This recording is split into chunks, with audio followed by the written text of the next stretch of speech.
Thank you for inviting us, Sarah. Of Hi, course. Sarah. How are you?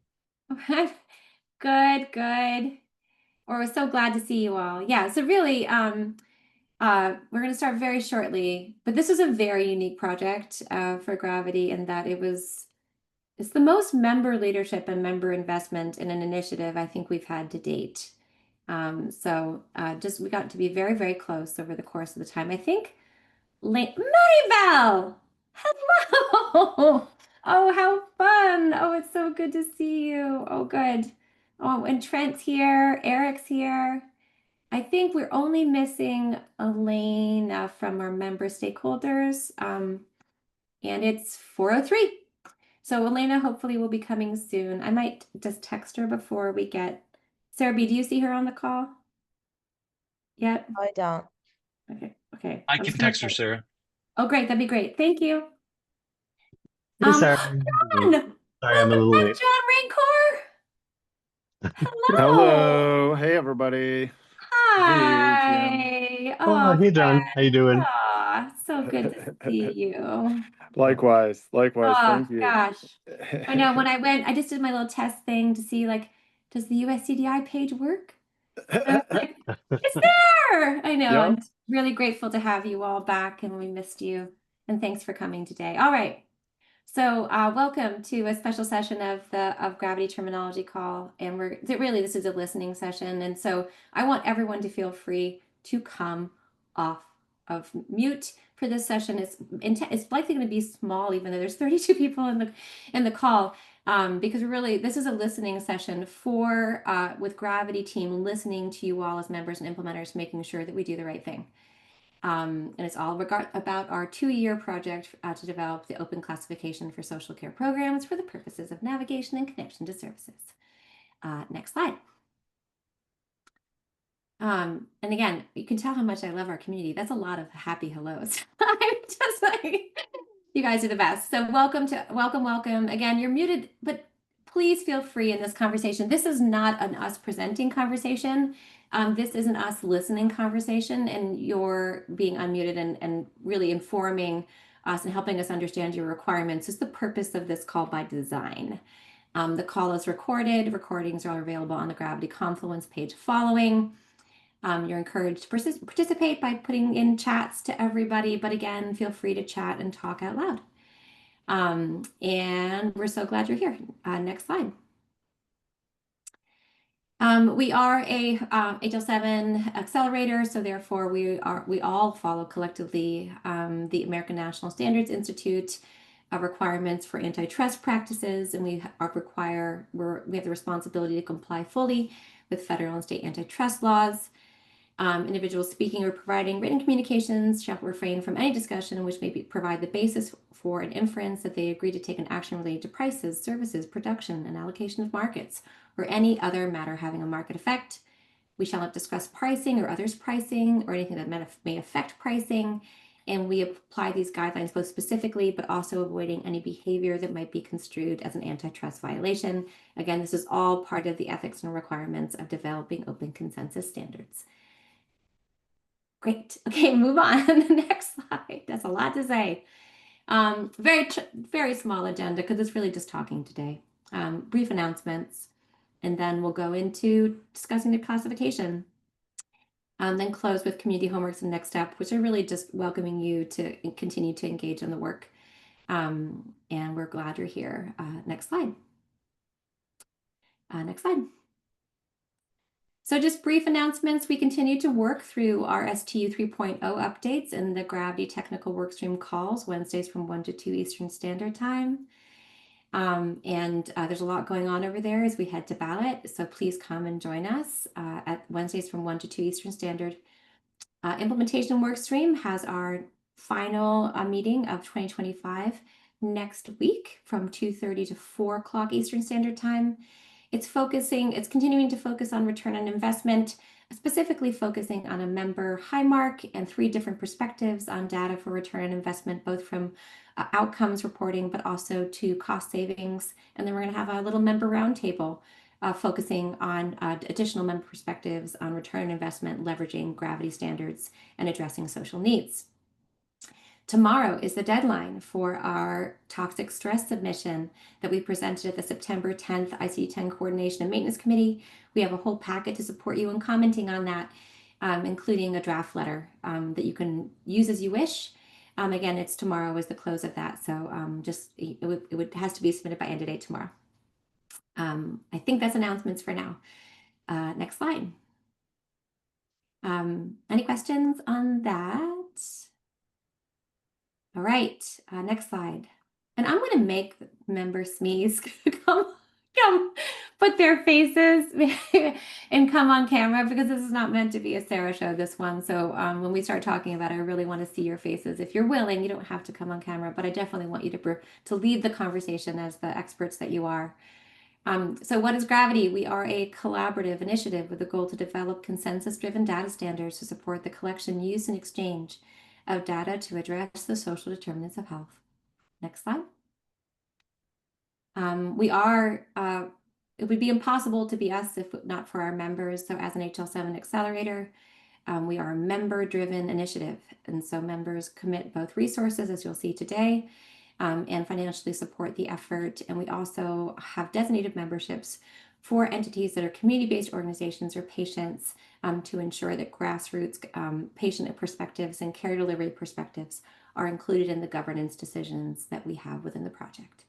Again, thanks to all of our members. We have some exciting new members recently, and again, very, very grateful for all that they do, including adding their expertise to this initiative.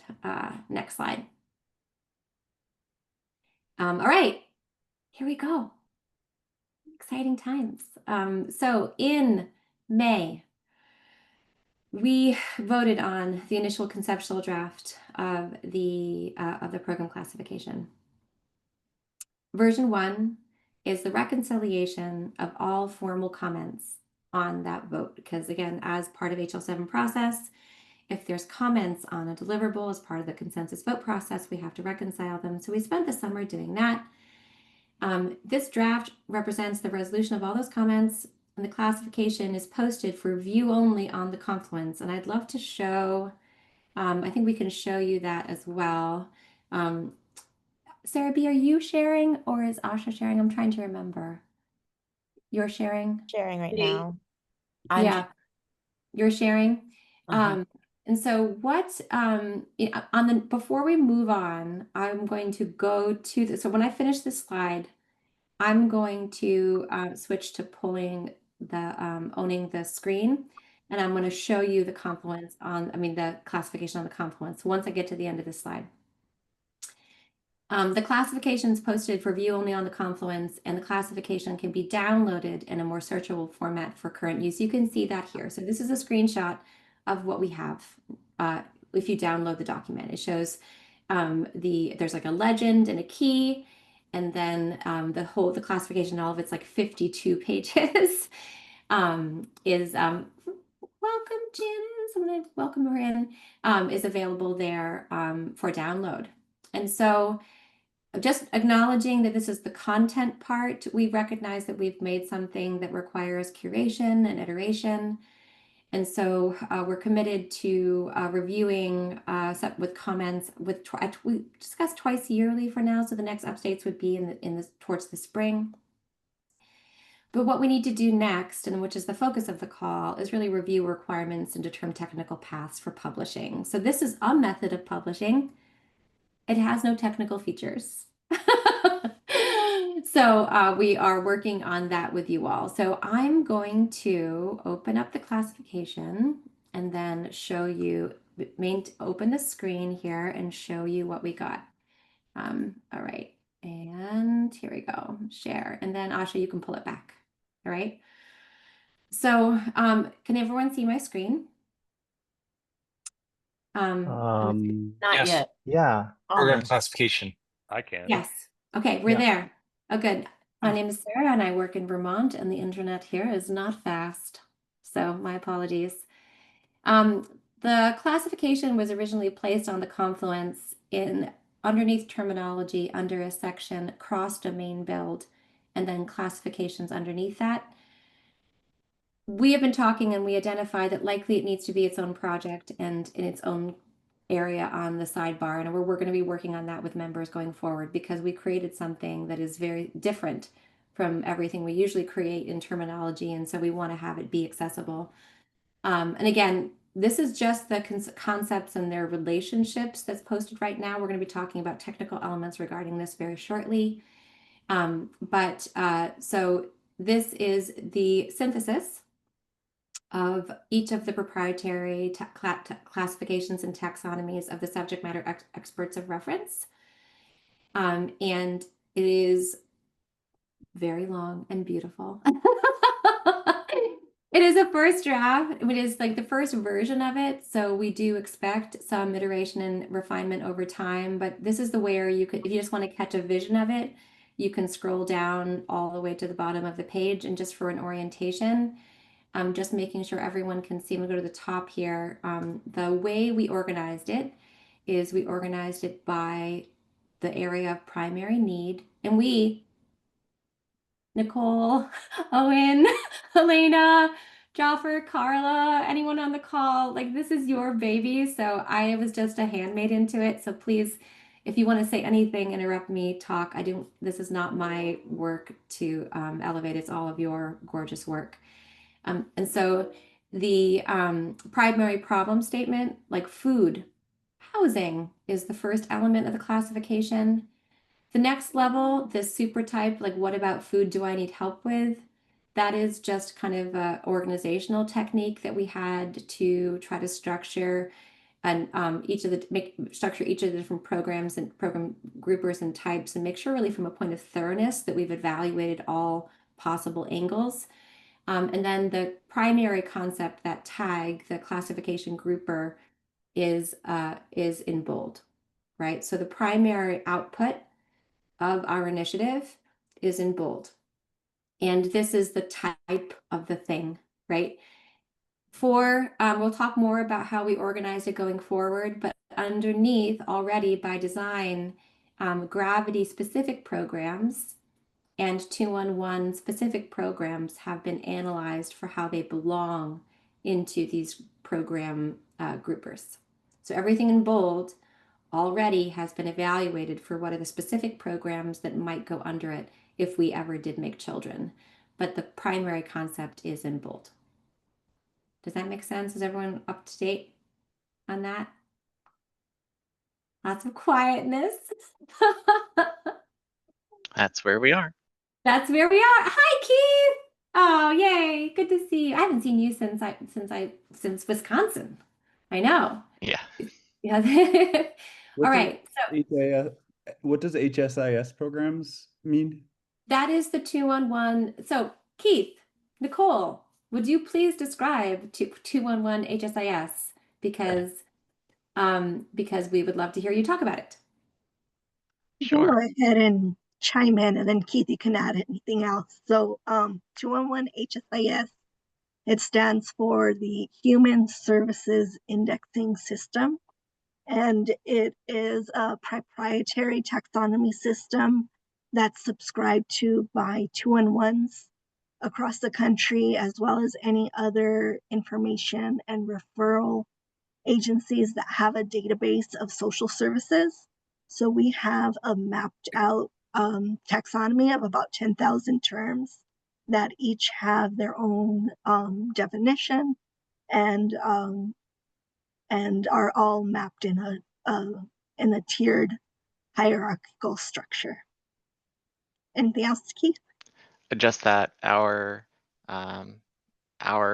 members here in LA, the people who work with 211 LA and members of other 211s around the country and now also outside the country are using this indexing system to describe the services that are available in their communities. And so it's one of the critical taxonomies of reference. Okay. And it's the one that really is really a taxonomy, just to note that I like. Yeah. I just got confused because I think I was thinking of it in a different naming convention. So Oh, it used to be, yes, but it has a new name. It got rebranded new like name. 2 years ago. I didn't know right, the Nicole? new name. Yep. Thanks. It was I think it was 2 years ago, yeah? Yes, correct. Okay, great. And Nicole and Keith, I had just a quick question for you.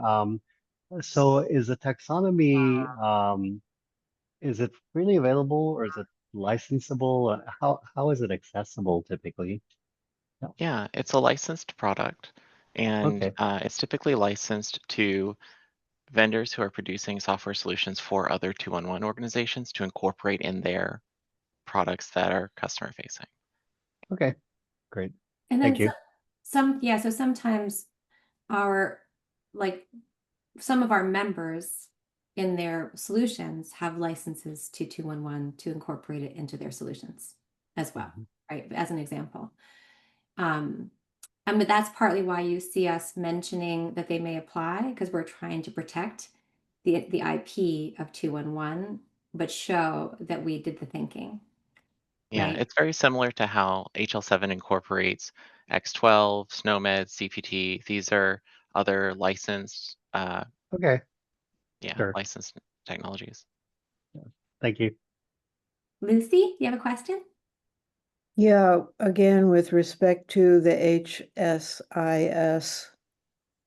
classifications, do these bold bullets,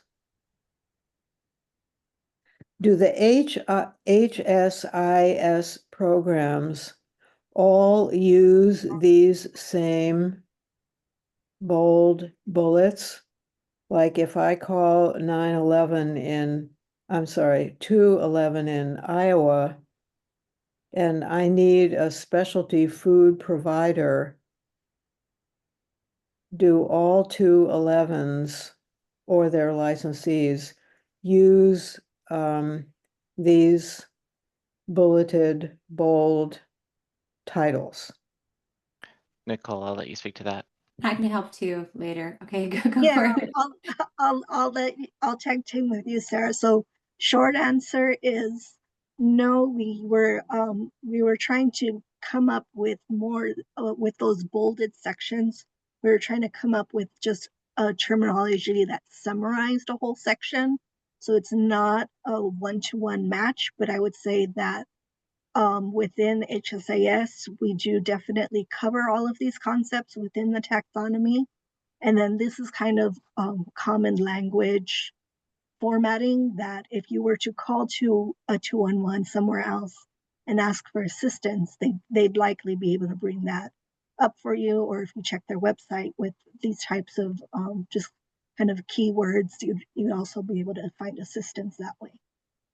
That's really helpful, and I guess thanks to all of you for cooperating to create these bolded, bulleted items. That is I mean, the this is incredibly, it's very long, which means it's very thorough and very comprehensive. So thank you for doing that.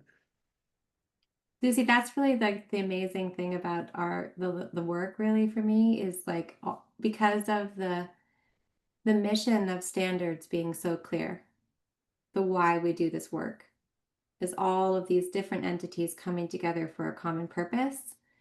And it makes me a little misty because we ought to be really good friends over the course of many years, right? But it really is with the mission of standards in mind, trying to create a common like a lingua franca that we can all use, right? And in some instances, there will be mapping to private, private licensed information, but the pathway toward a common understanding was laid by this work. And Very proud. I would just say, like, very much born. Hey, sorry. I would just say, like, very much born from like the very real world challenges of trying to connect our systems and needing this. You know, like it's a lot of like active projects that need it. Yeah, 100%. And then Rob. Hi. You were OG. I mean, this is a That was pet OG. project of yours. I'm not sure about OG, but I just remember when you so- were trying to get it as an HL7 reference. oh, I Yes. have been involved in a good Yeah. couple of 211 LA, though. Yes, Know yes. me from way back. Yes. So I guess I'm going to ask maybe a similar question, but just in a way, so now I understand it. So all of the text, so all of the ideas that are in this document are ideas that we're going to put into a code system as a part of the Gravity work. In that, Yeah, that's all the of next the- slides. All of the rest of the conversation will be on just that. Yes. okay, but I just want to make sure that what we're talking about are these, so the bold items, are, I'm not sure that they're special. I don't understand why they're special. They're just a level in the description of the kind of ideas that are under each one of these categories. But all of the things that are in here, except for the 2-in-1 HIS programs may apply, which is just kind of it's probably going to be everywhere. I haven't looked, but I It is suspect everywhere. yeah. So I would just get rid of it. And the idea is that these are ideas that we're going to make sure are in a code system that anyone get access at any time for any reason. And then those who have 2-in-1 LA will be able to interoperate. They presumably will have these same words. That may not be true, and I'm a little unclear on that, but it would be maybe confusing if they don't. But they will also have more words that would then fit in to underneath each of these bolded items. Am I understanding what we're doing? You've got it exactly right. And it is actually part of our intention in participating in this project to make the nomenclature that we use within the taxonomy that matches up to these categories available publicly. So that if you are Okay. talking to a 2-in-1 licensee, you can use the 2-in-1 taxonomy terms and they can understand them. If Right. you're So talking to the idea somebody, of being able to yeah. free exchange, even though you don't have a license to take it and use it as a way of working in your own system. But if someone sends it to you, Exactly. you'll be able to accept it, understand what it means, hopefully get the person whatever they're being exchanged for. Okay, perfect. Thanks. So Rob, if I'm understanding you, which I hope I am, the question that I asked plus what you just said suggests to me that there's not an exact mapping. If you map the 211 taxonomy, it will not match this exactly, but this taxonomy and their taxonomies can interoperate. I Is don't that know a that I fair would. statement? Yeah, I don't know that I would say it It's a exactly that little- way. What I would say is that the things that you see here are probably the most common things that people exchange that are across any interoperable environment, like you move between states or something like that. That's what I would assume. And then there are more specific things that have been found to be useful in the context of, the clients of 2-in-1 LA that aren't listed here. And those things, they someone who's not a 2-in-1 LA user, or maybe I'm going to guess that maybe not everybody has exactly the same list. They may receive something, which is the point that Keith was just making, and it should be understandable. They'll be able to. We can talk about how they can figure out what it exactly means. But the point is, it may not be on this list, so they may not have it, but they'll get it and they'll be able to understand it, and it may be Can I presumably share more specific or something. a real Yep. world example? Because Yeah. for example, I'm a 2-in-1. I'm also a CIE. I need to be able to interact with and share information about referrals and referral outcomes with other systems like UniteUs, for instance, or Epic. My ability to say, hey, in this referral payload, what is the type of service that is being referred to? Having that bold word as Sarah said, like the lingua franca, the thing we are all able to share to categorize the work we're doing in the exchange itself. On my actual service listing, I'm going to have the much more granular classification data that lives with 2-in-1 HSIS. I had a gymnastics there. But at the end of the day, for my ability to share information with United for Epic about the referral payload and the services someone's trying to get connected to, I'm using that level, even though I'm going to use much more granular data to describe my services in my own system.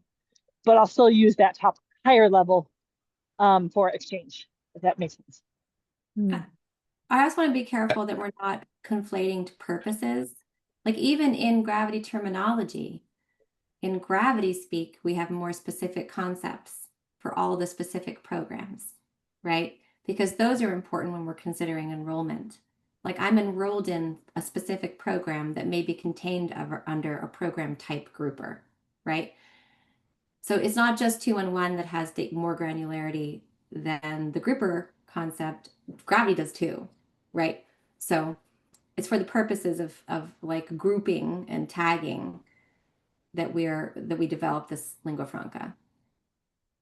Yeah, I want to make one last comment with regards to that. So that I agree, that's what this looks like, what you just said. So and then but this idea of the bold being a common valuable exchange element that's always there. I think I get that. It's, I think, important to understand, particularly from those who are actually using this and how they want to use it.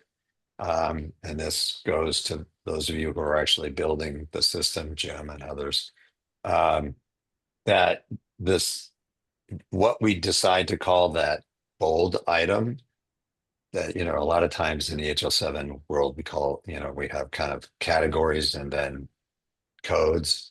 It sounds like we need to have a category and code because we'll want in our exchange to encourage folks to send the bold item no matter what the particular code is, right? Instead of what sometimes happens is that we think, okay, just send the code and we'll figure out what the category is because we're going to go and access the terminology and kind of walk the hierarchy. And I think what I'm hearing, and it makes sense, is that we want the structure to actually carry both so that you don't have to go back to the terminology to figure out the bold item. Yeah, that's exactly sounds right, great. Rob. That And- sounds and- great, Rob. Do it. Everybody And do this it. is Okay. this is why we've got the techno Yeah.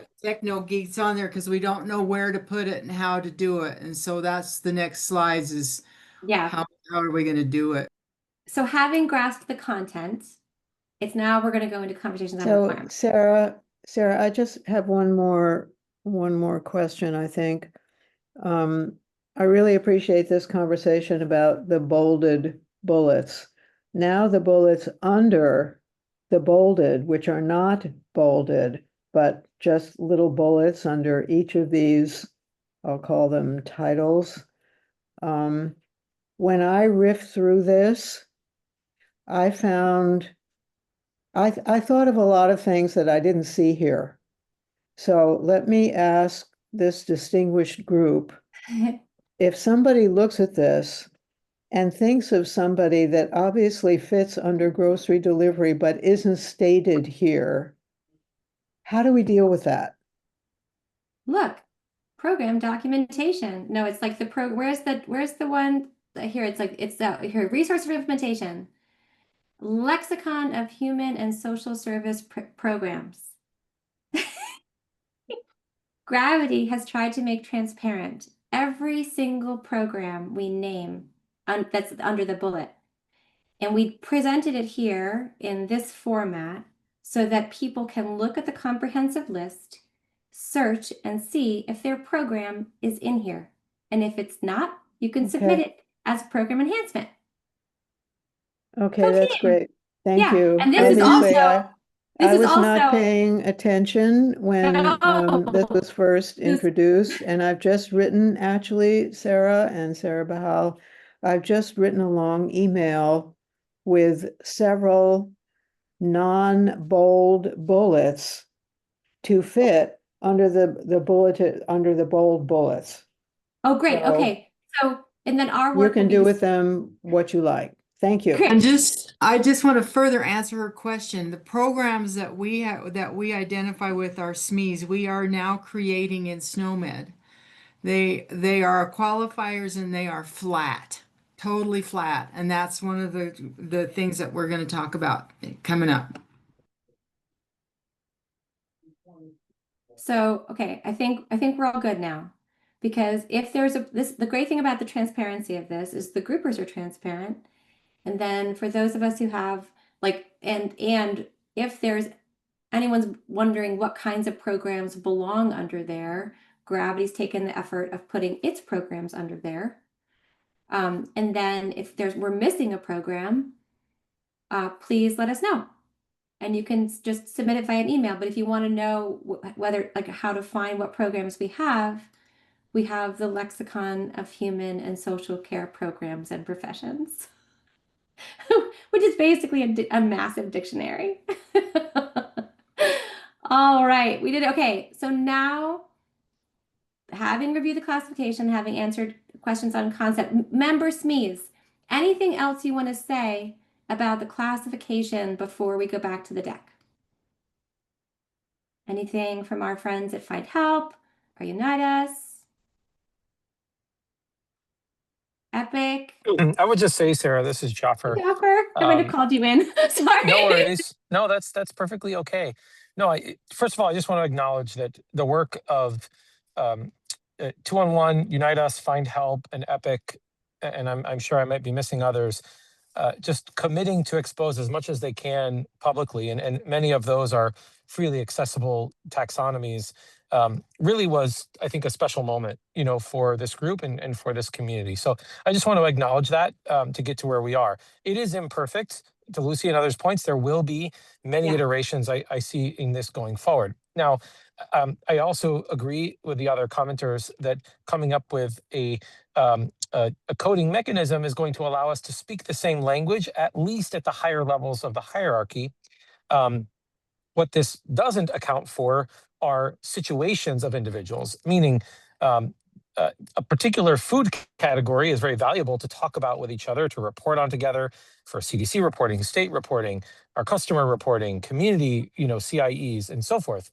But it doesn't account for example, food that is available specifically for unhoused veterans and so forth. So there's more work down the road that I think is opportunistic for us. That said, Epic may decide to go and implement 80% of this. Find Help may decide to implement 75% of this.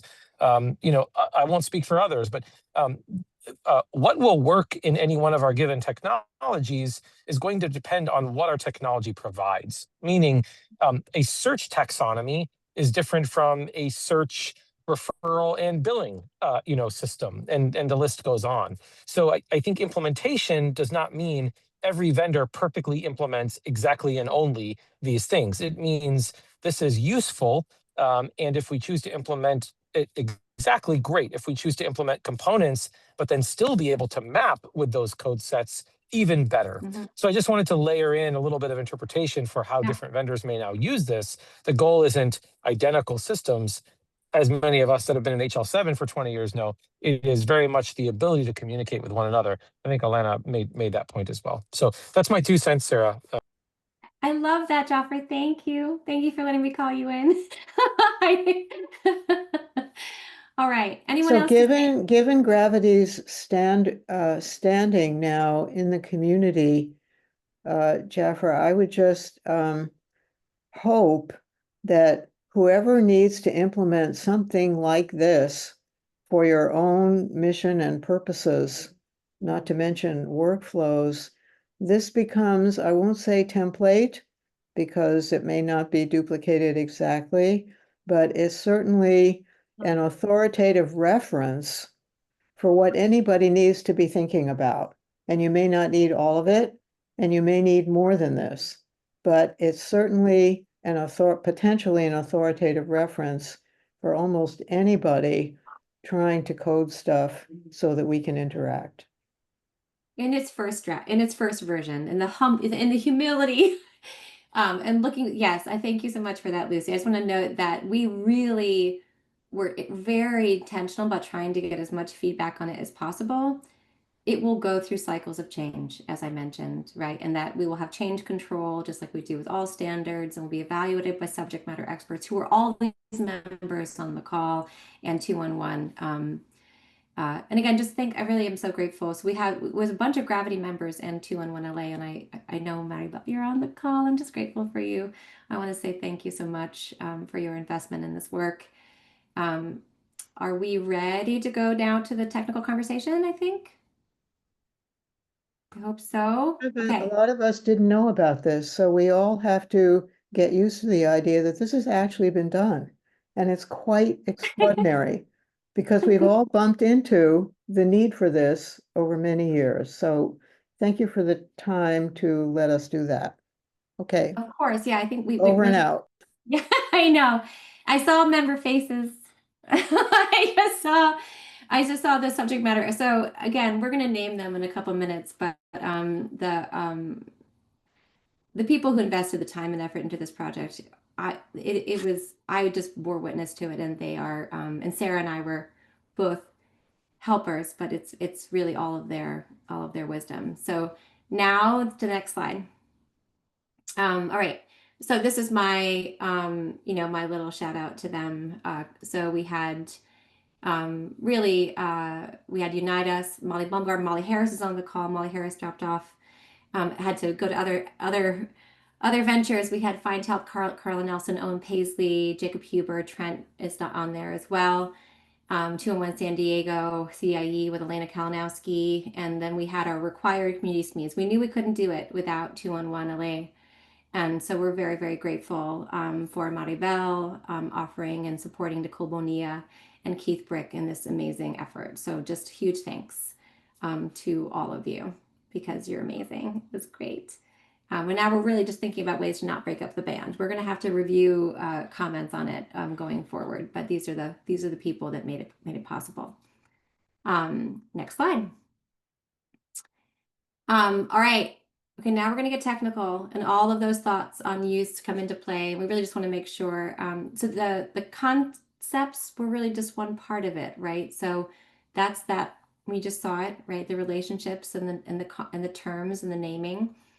And so if we go back to the very beginning, what was the initiative? It was develop an open classification of social care program categories and social care programs for the purposes of navigation and connection to services by health and social care providers and people who are self-navigating. And we identified 3 different requirements early on. One, that we wanted to aim for codified concepts for all program groupers that were clearly defined and readily available and interoperable. So we identified early possible SNOMED or LOINC.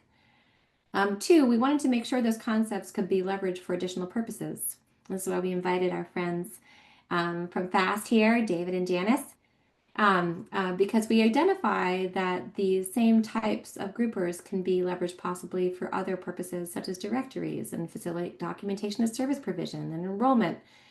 So we do know, we saw that on the horizon, even though it wasn't our initial purpose. We wanted to make sure those secondary uses of these encoded concepts were were in our line of sight. And then 3, we wanted a structure of classification that was published in open format for use, right? So we just saw, the classification on the Confluence that is not particularly useful, has very limited use. And so we're going to be expanding other uses and purposes. And certainly those entities that are already doing this work of mapping and aligning and evolving their classification to the concepts we created are already using what you saw there. Again, I know my friends. Oh, and you haven't said anything yet, but I know my friends at Epic are working on that right now. So it's being used, it's just not being used as elegantly as it might be able to be. And so we're going to talk about really requirement 1 and 3 with you all today, centering all of you and making sure that our options are, that we thought of, center your needs as implementers, but also if we didn't think about something, we want you to let us know. Next slide. So I'm just going to go through some method stuff. I think we might have covered some of this in the conversation a few minutes ago, but I'm going to run down it. because it's important to think about this as we go forward. So program groupers represent the synthesis of program classification types across proprietary classifications. Proprietary meaning owned, but also in some instances licensed, right? So we had all these different entities coming together and creating a synthesis of program classification types. Definitions were reviewed, but they're not part of V1. They'll be part of V2. So there were definitions and meaning, of course, that grounded and supported all of those grouper concepts. They're not explicit on the classification publishing. They will be soon. And again, please, SMEs, come in and holler if you want to. It's structured as a classification, not a taxonomy, meaning to align with the purposes of navigation and connection to services. This means groupers are placed wherever they might be helpful for searching. They're not in a hierarchy. Therefore, grouper concepts can be in multiple areas of the classification, right? So, and you'll see that if you look into the classification. Anyone want to say? Sarah, who says that taxonomy is not a synonym of classification? Could some philosopher on this call tell me what is the difference? Because I use them interchangeably. So taxonomies are usually set relationships of things with parents and children and child relationships of belonging and meaning, right? So you have an organizational structure and things are organized within that organizational structure like in relationships of meaning. I didn't get into this, and anyone who's smarter than me can weigh into this. But when we presented this to the operating committee, I had my whole like Bloom's taxonomy and like, you know, the kingdom, species, genus. I didn't get ready to do that today. But classification you can organize for any purpose. You can classify things as much as you want to. Usually taxonomies have logical structures that dictate belonging between the entities and the parent concepts. Anyone else, Susan? Well, but all the bolded bullets belong logically under the bigger headings. So But they're also in other places, like Yeah. a rhesus I would just monkey say- is nowhere I would else. just- Yeah. I would just say, yeah, what I think is really important to keep in mind for this classification is the fact that it's meant to reflect the landscape of services. And so because landscape of services are so, they don't have clean cut lines between, defined concepts.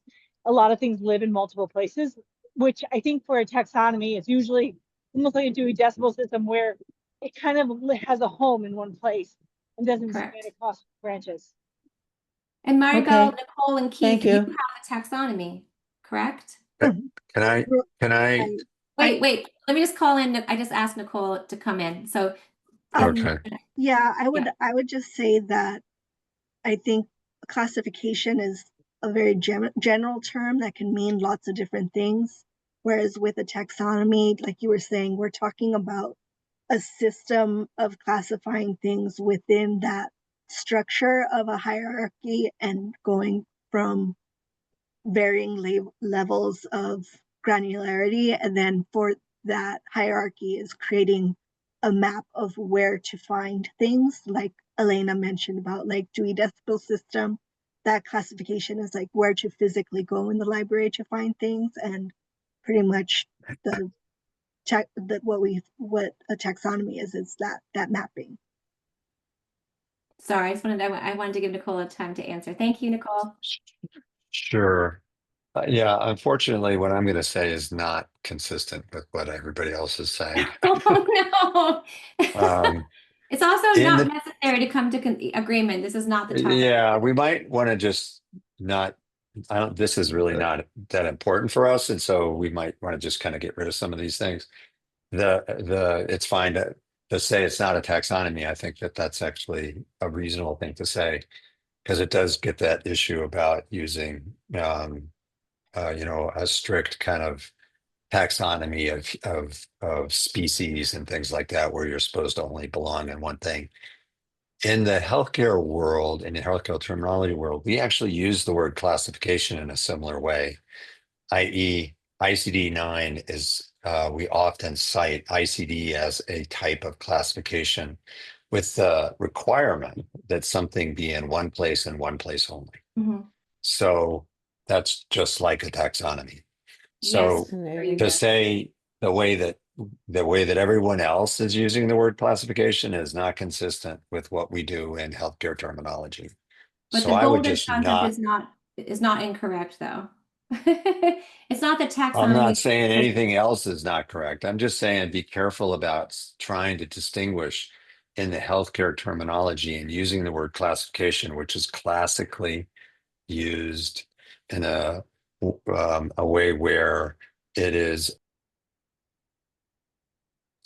I Oh, you just went hit on the mute. wrong one. I was going to go on video instead of off mute. But so I would just say this is not a taxonomy, and Correct. it's a hierarchy that allows things to be in one place, and just be upfront and clear about that, which that's true, because the whole point of what we're doing here is to say, hey, if you have something that's like one of those bolded items, then send a bold item, right? I mean, the bold item is what you mean. And if it feels like it can be one or two things, it could be, it can fit into more than one place. But I'm just saying, Okay. in my experience, what you're saying, you're using the word classification in a way that's different from what we've traditionally used it for. So let's just say it's not a strict taxonomy, and things the can be in more than one place. The However, bolded statement is I do want to make sure to point out that the 211 HSIS is a taxonomy. correct. Traditional taxonomy. Correct, So Maribel. things can only be in one place. Correct. Yeah, that's great. That's perfect. And I get that. Gets to why people like those kinds of taxonomies, i.e. classifications. They force you into one bucket. Right. But we're not doing that. And great. I'll go on mute. So Sarah, So- if you deleted not a taxonomy, No, that's still what important. would be lost here? That's still important. Obviously, from this No, discussion, I'm it is a realizing, taxonomy. It's just not a classification. but I'm getting from this discussion that a taxonomy is a more refined classification. So if you said, if you hadn't said this, we would already be on the fourth bullet in this slide. But Well, I I'm gonna got stuck ask us here. to move on to the fourth bullet regardless. Oh, Just because. okay. Owen?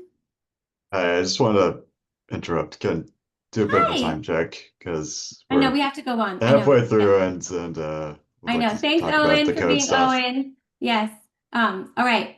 So I'm gonna Owen's very good about keeping us on time. So I'm not even gonna worry about what we put on the bullet number 3. It's important to know that groupers at this juncture are not the same level of specificity. That's an important thing. This is all a lead up to that. So you have in the same level, you have specific programs and non-specific program types. And that was by design because the subject matter experts wanted one level at this point in this juncture. And they wanted, in order to guide use, they wanted to make some really critical program specific concepts at the level of the grouper, right? So SMEs, that was all of your decision at this time. Population, and this goes into what Jaffer was saying, population specific programs are going to be addressed by additional descriptors. So we have we didn't create every single homeless veteran program, Jaffer, like your example. Where we created specific programs, we created the program type groupers, and eventually you can add population tags with additional standards that are curated elsewhere. The only difference is if the population's included in a specific federal program that the SMEs identified as significant and important, so such as special supplemental nutrition program for women, infants, and children. But other than that, population components are not addressed, and Jaffer, this points to what you were mentioning, and will be addressed elsewhere with additional tags. And then,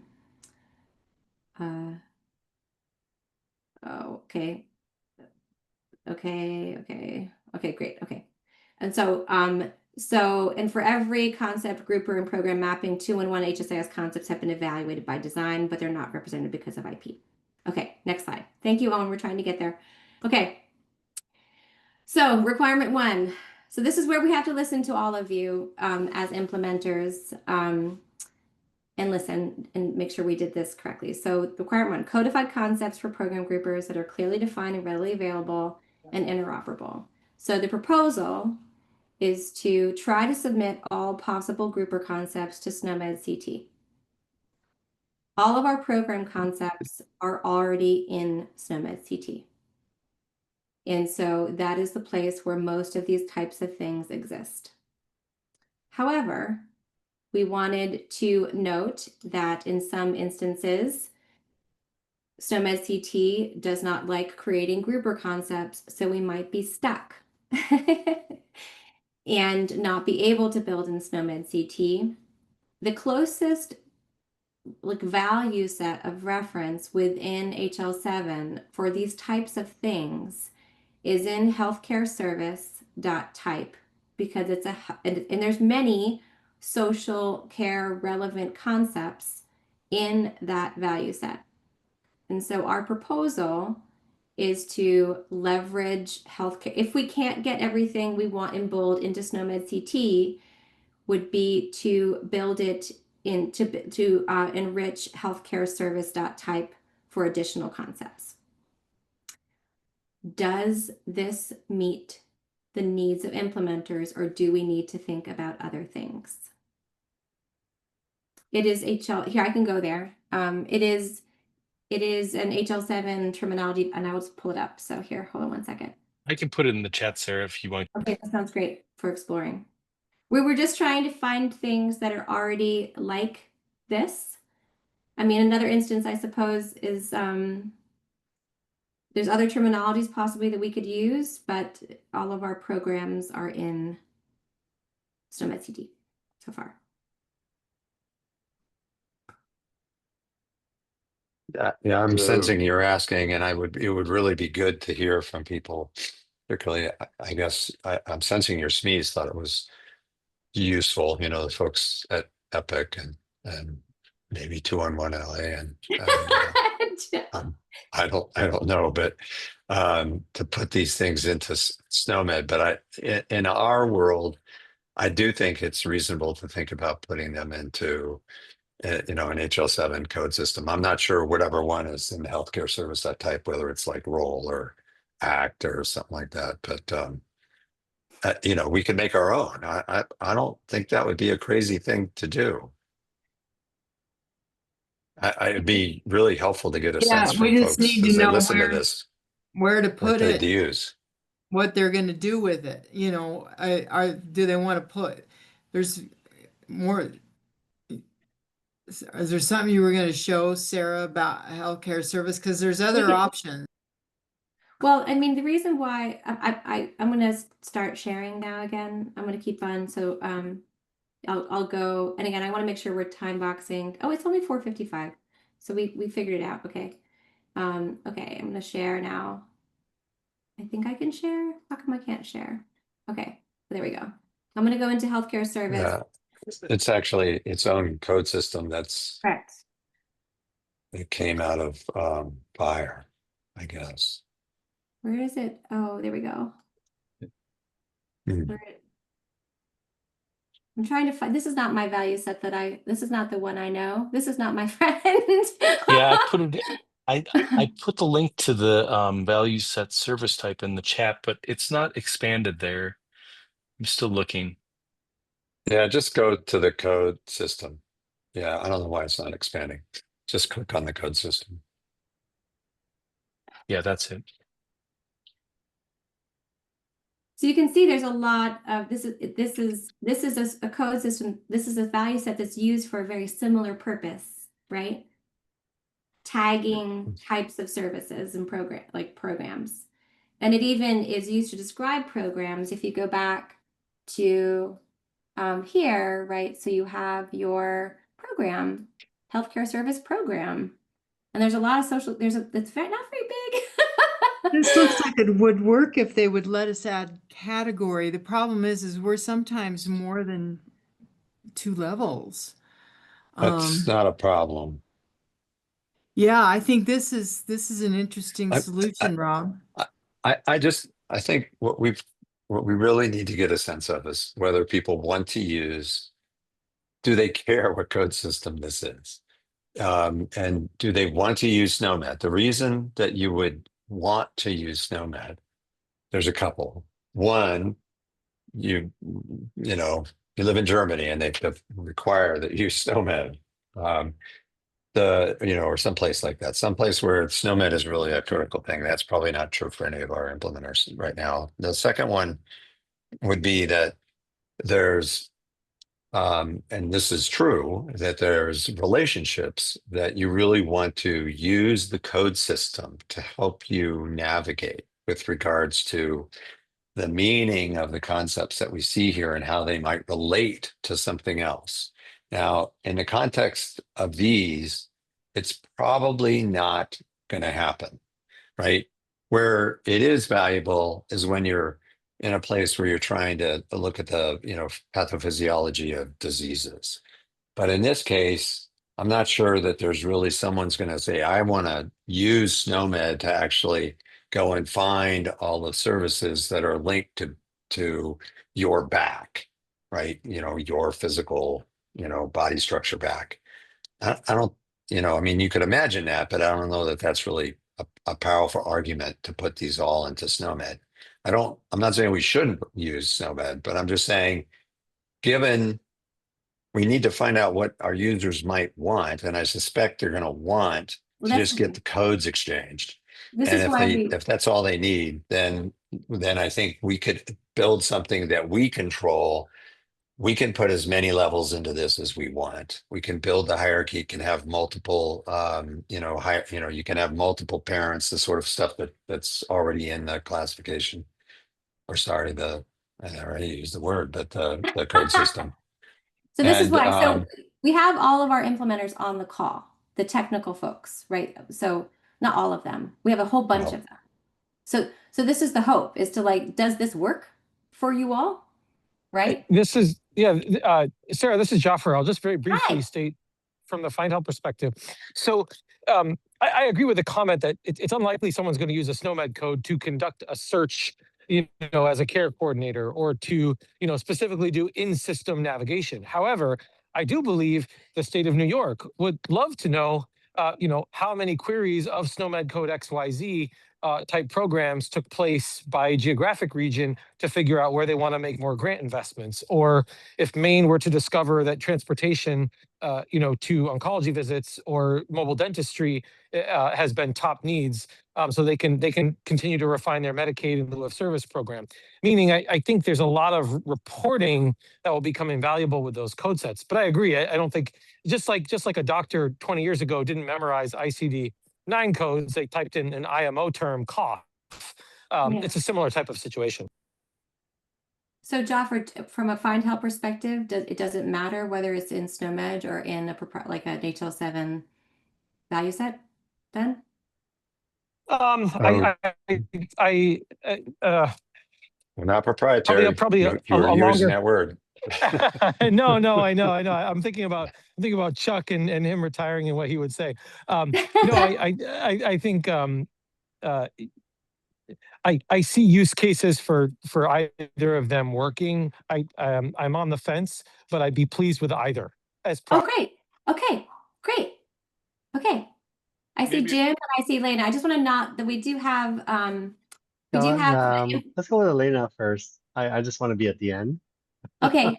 And I want to hear from all of the other members on the call, right? And Nicole, I want to hear from you. I want to hear from you and Keith and Maribel. I want to hear, because this is meant to be a listening to you all and seeing whether this field tests with what you need. David? I just want to bring up the fact that putting into SNOMED may or may not be the best move, because there's a lot of countries where SNOMED use incurs extreme cost. Okay. In the US, it's free. In parts of Europe, it's free because the government has licensed it.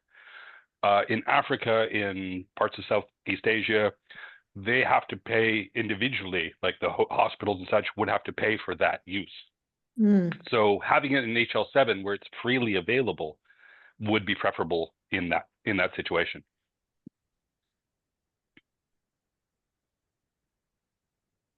Sarah, if I can just kind of add to actually Rob's point about the relationship, I think I don't care either way so much, but the case for potentially, I think SNOMED is as it relates to condition, that is kind of like that population component that we know is going to be in relationship to services.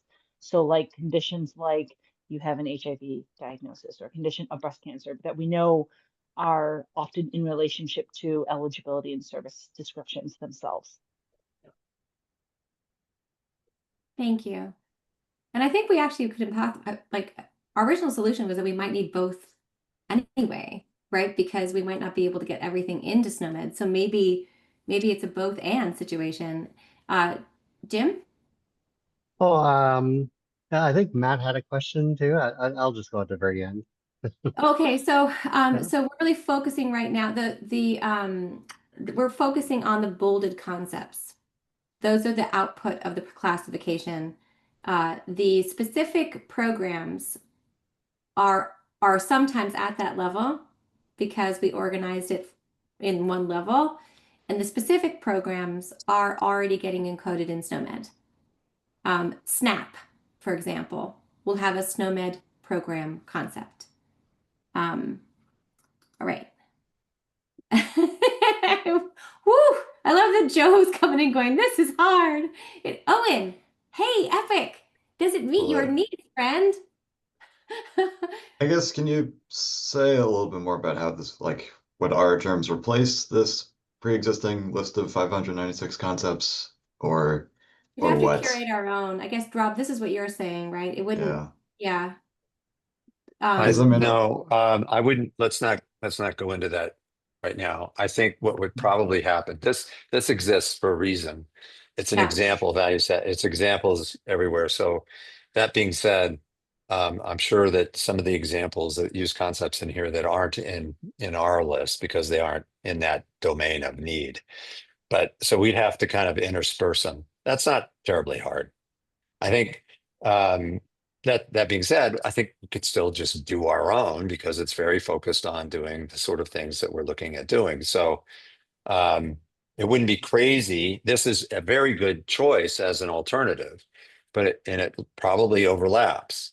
The work of deciding whether, I think the work is deciding whether we want to put these in SNOMED or we want to have something at HL7. That's the big question. And then we could even potentially do some work in both places and this map between them because there's value in both. I think that's also a possibility. I think that the work of then building the code system, whether it's an aligned code system with this existing code system or we make our own, is the least important question that we have to ask and answer. Sorry. Honestly. Can you repeat that? Deciding whether the set of codes that we've got are added to the code system that you're looking at right now. Oh, yes. Okay, I hear you. Or if we make our own code system. Yes. I think the choice between those two is the least important choice we have. Yes, only because we're talking about, oh, sorry. Well, I mean, at the end of the day, though, it's like if we're trying to import this or exchange this, I want to be able to import exchange the Gravity childcare concept and not, try to parse long day childcare or whatever here, right? So I think it does matter somewhat to some degree. Well, no, what I'm saying is that whatever we decide is going to be in a code system. It'll be separate. You aren't going to be parsing anything. It's just what we call that code system that's the decision. But, we can spend a bunch of time on any of these decisions. And I think, Owen, we're committed to representing the knowledge that you all created uniquely and sure. Yeah. So we and that's absolutely. Why I think he's saying it's not important is that we're talking about function, right? And how we build an HL7, we got you. If we build it. Yeah, there's what you guys have built will exist. Absolutely. That's not the issue. It's where that would be. And I think the big question is it going to live in HL7 or is it going to be in SNOMED? Yeah. And I want to say, so Trent asked a question. Given that this is a V1, it is more easy to refine concepts independently in HL7 than through SNOMED authoring and governance. It just is. Dr. Klinkman, would you please speak up about your experience with SNOMED? It's quite material here. And I'm just maybe going to not go every. down. Yeah, I'm going to go down the list of people whose hands are raised, though, Lucy, just because I have Nicole and sorry. Jim and then Allison. No, it's okay. I just don't want to make sure. He's writing a lot in the chat. I know he so- is. I'm reading it okay. all. Nicole, right. you're an important implementer. What are your thoughts? I'm definitely not an expert in either platform, but I just wanted to chime in of maybe since we are still in just that first early iteration, that we should maybe consider which platform would give us the most flexibility to like engage with users and get their feedback. Like which platform is it where we can really have that conversation back and forth and not be just locked in with this first draft. I know that with our taxonomy, we have several like chat platforms where the terms are always evolving and growing based on actual usage of the terminology. So I'm not sure if anyone has anything they can chime in on. That would be here. That would be aspect. HL7. Yeah, so Nicole, I think you're right there. If we, that like ownership and engagement and the feedback and authoring is more easy. It's easier in the HL7 world than SNOMED, I think.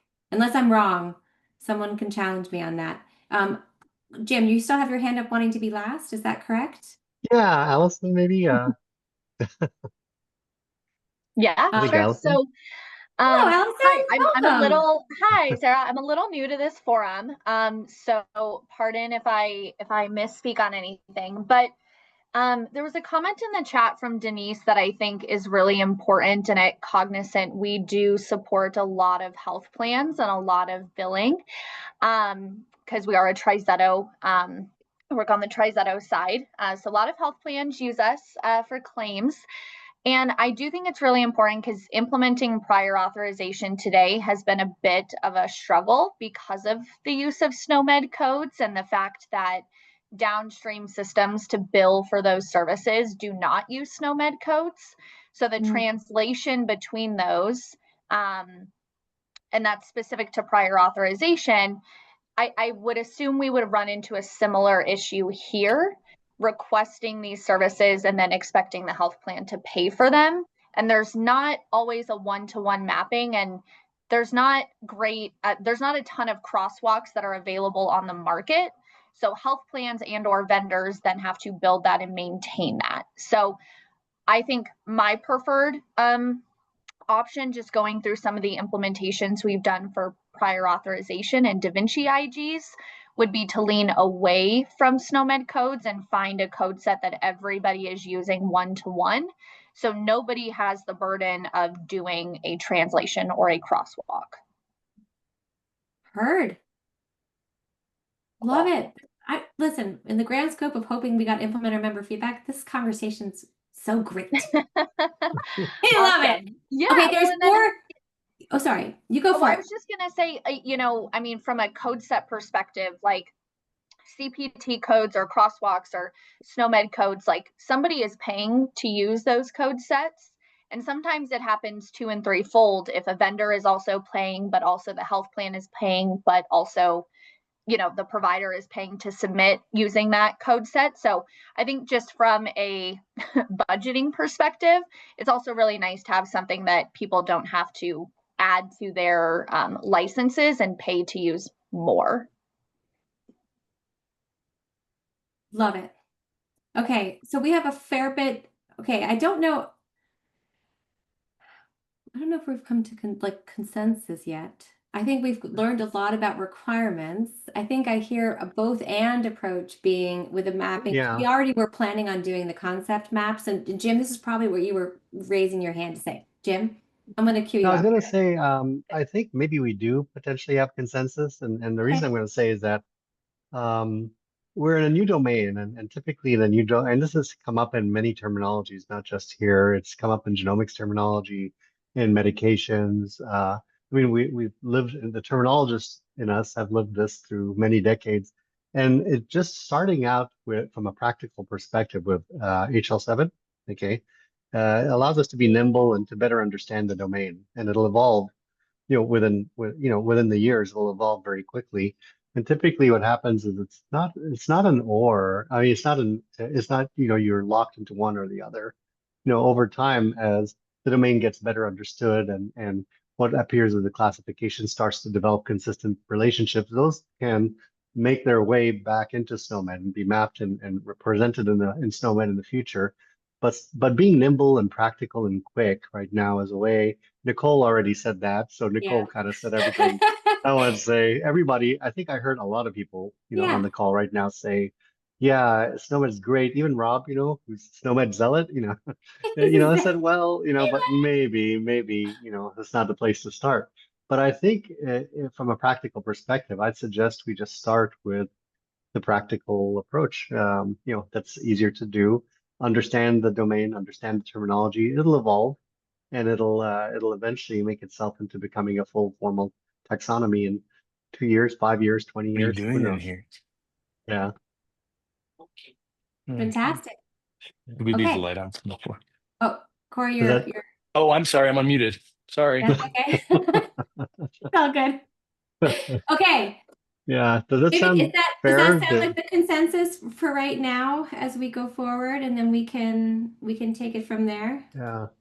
You're not Okay. locking into it forever. You have it may evolve down the path of SNOMED in the future.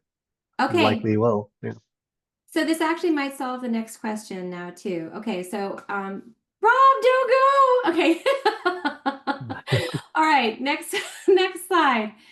Next slide. Yeah, so the next slide is, it actually might have been answered by the first. Yeah, this is Susan, I have my hand raised. Okay. Can I speak It's to this slide interesting before? because if we create it as a set, some kind of a value set that with category, a HL7 code system in HL7, so then would we need then if we got it in the HL7, that code system in VSAC, then we could create the value set so they could hit it with the OID. Mm-hmm. Yeah. Yeah, so I'm And going to read, so Susan, before we start getting super technical, I'm going to read the contents on the slide, only because I Okay. want you to come along with us. Because you and I had prep conversations. I just want everyone to be on the same page about what requirement 3 is. Is that okay? Just to get us there. So requirement 3 was publishing it for use, right? So we just talked about, and the only reason why because Susan and I have been talking about this, and Jim and I have been talking about this. So now we're already talking about value sets, because we were talking about value sets over there for the concepts, but that actually kind of answers the question about use as well. So so this is no longer relevant. Well, maybe it is. So I think, Sarah, there's one piece that's still relevant.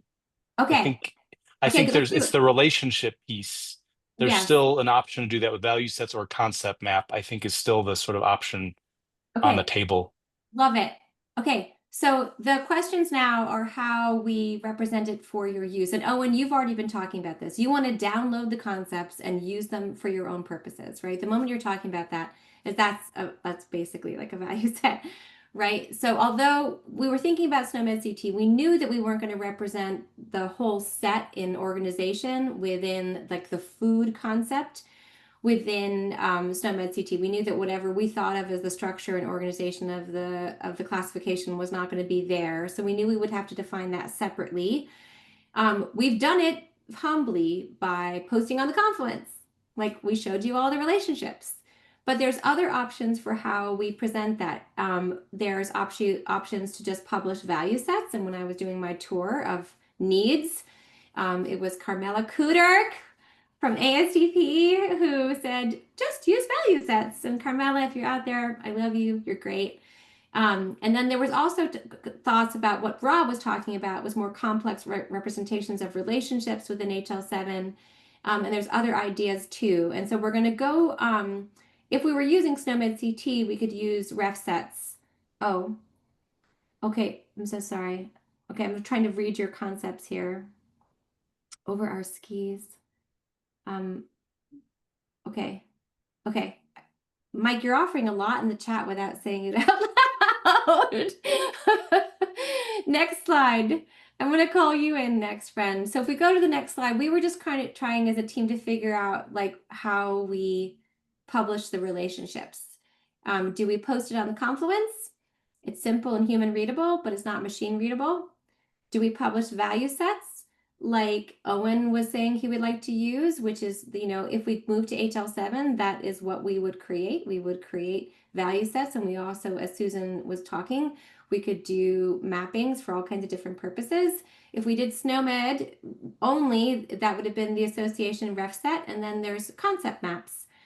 And so, dear friends in technology, if you want to further talk about these, I'm calling you in now, Susan, to help explain all the possible options. And Mike, value sets, I hear, value sets. And Mike, I'm just trying to listen. So Well, please. so if what we have now, so let's talk about what we have now.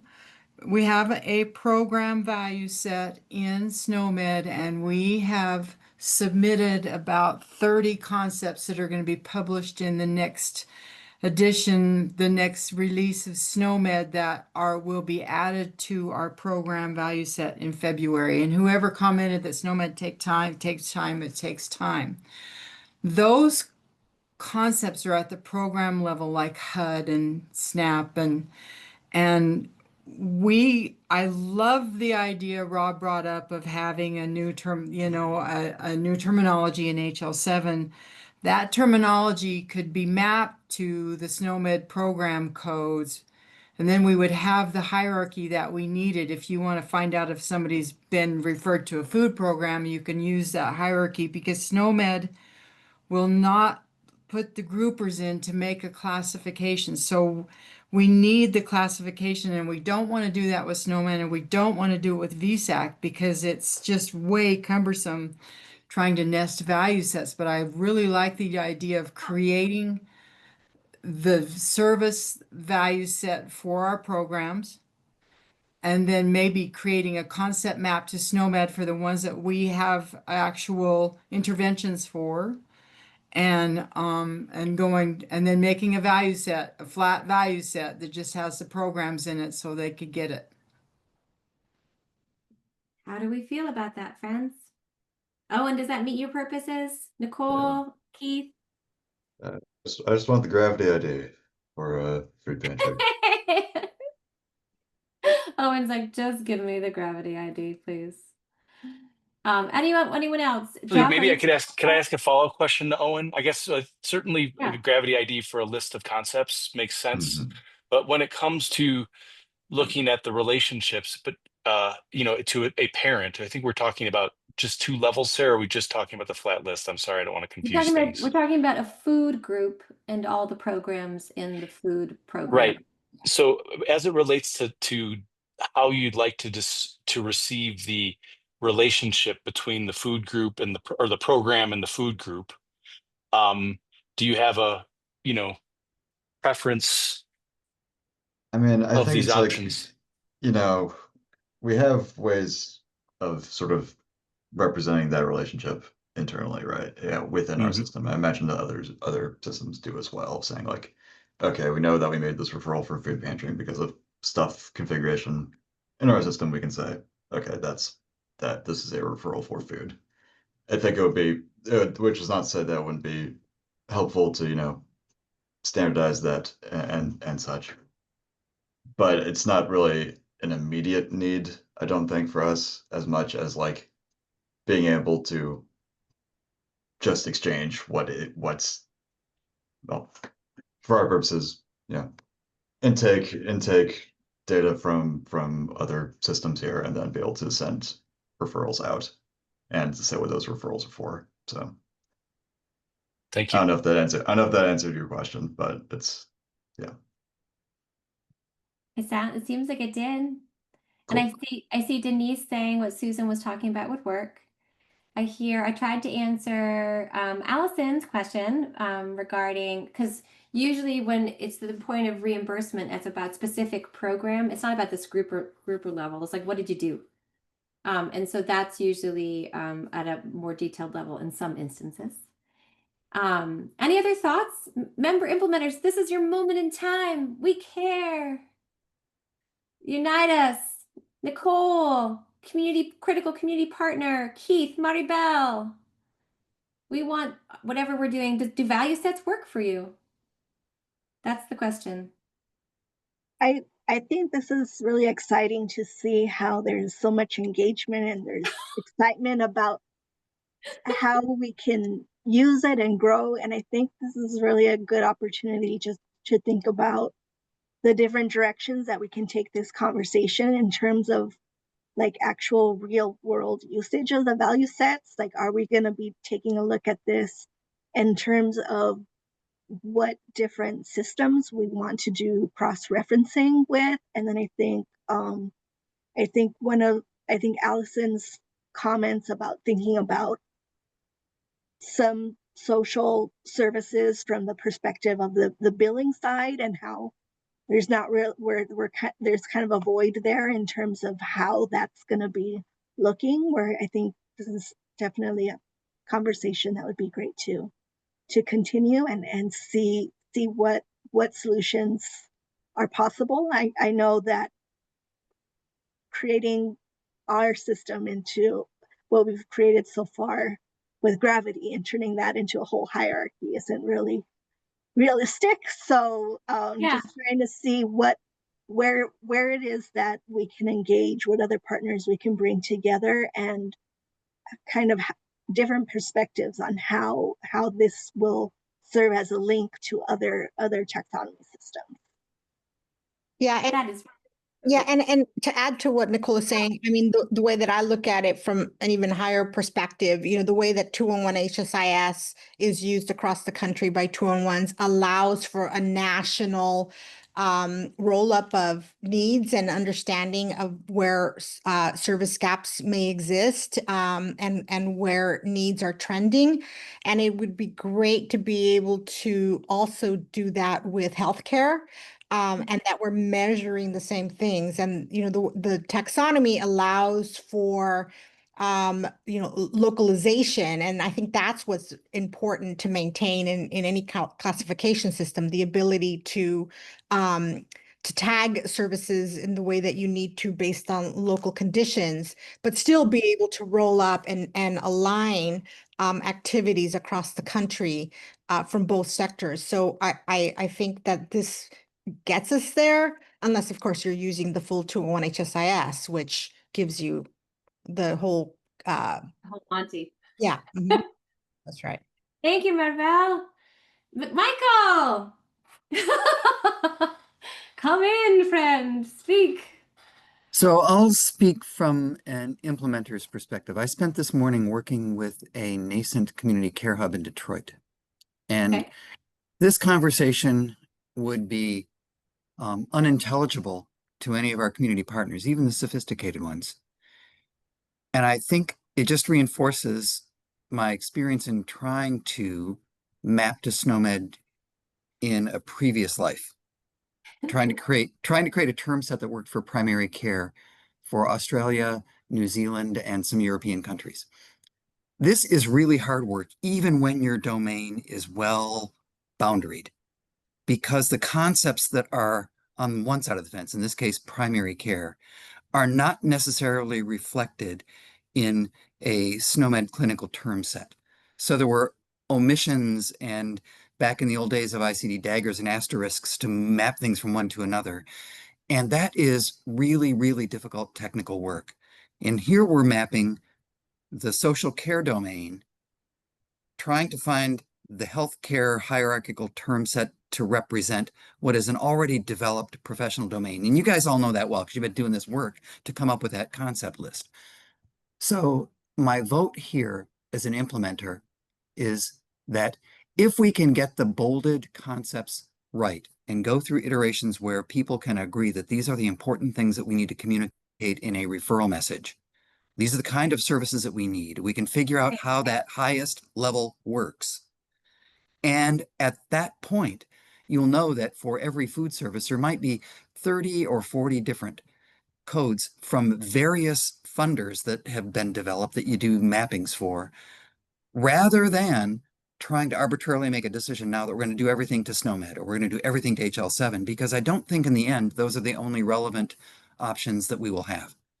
And I think that what may come of this in the end is a language that works across this domain boundary in a much better way than trying to hijack terms from healthcare or expand terms from healthcare to sort of fit the community world that we're trying to represent. And I'm just nervous about it because so far I can't get anybody from the community service side who's a frontline service provider to really think about this and how it impacts them in everyday life, which makes it harder for them to decide about any kind of IT capacity they might need for the future, much less the present. So this is, as an implementer, this is just a morass trying to work through. And I think that if we don't get so far out over our skis in saying these bolded term sets are where we're starting from, and it'll help us all to be talking about the same range of things that we do, that will make it easier to make progress, I think. That's all. There's a lot in there, Mike. All right. I think we have what we need, because what I'm hearing is simplicity is good for now, right? I'm hearing that like creating the bolded concepts in a way that's available within HL7 to allow iteration is a good method, right? I'm hearing the desire of representing the relationships of the classification are not as important as representing the concepts, right? Because you all will be using these agreed upon concepts in your own systems to create a common language, right? So that's the true point. The good thing is by collaborating with folks who have been doing this work and working with social care programs and naming them for a long time, and especially the work, you know, I think the good thing is like it's another instance of us trying to like meet folks where they are. Right. So that is a good thing. And mostly just thank you. Okay. Any other final, this meeting was exactly what I hoped it would be. Helping Gravity help you all create a good next step. Whether or not I used the word classification correctly on the slide earlier. Any other people's first of all, again, like I want to go back to the member and community member SME, like the subject matter experts from 211 and from 211 LA and from 211 San Diego and from Find Help and from Unite Us and from Epic, who came together for 2 years to do this work. They are family to me now, hence my screaming when they come on the call, but also we're all indebted to them for their effort. And thank you for the leadership of all the individuals who enabled this, you know, and Maribel, thank you. I just want to give a specific thank you to you. I appreciate you. And here we are again. Any other, we love you, I love you too. Any other final thoughts from member leaders or the subject matter experts? Anything that you feel like we needed to know before we go? I think just one kind of lesson learned from the past in terminology is that I think if we think about strategically, starting simple is always a good thing, and then making sure that starting simple doesn't mean we paint ourselves into a corner. So with the ability to kind of progress forward into, as the terminology evolves, be able to represent it accordingly with mappings and other ways to represent relationships. I think that's something my only advice as a terminologist is that we just have to take that into consideration. Okay. And we already do have, like, so if we built an HL7 value set of concepts, as Susan's mentioned, for anything that's specific program, we already do have a SNOMED concept. And so we can do a little concept map there. Yeah. I think it's good. Yeah. I think it's 5:31. I appreciate every single one of you for coming to the call today. It was a fantastic conversation. Kept me on my toes. And all the classification SMEs, I will be seeing all of you soon because we have V2 coming soon. You thought you were done. Thank you. Thank you. Have a good weekend. Bye-bye. Bye. Thank you. Bye-bye. Bye. Bye, thank you.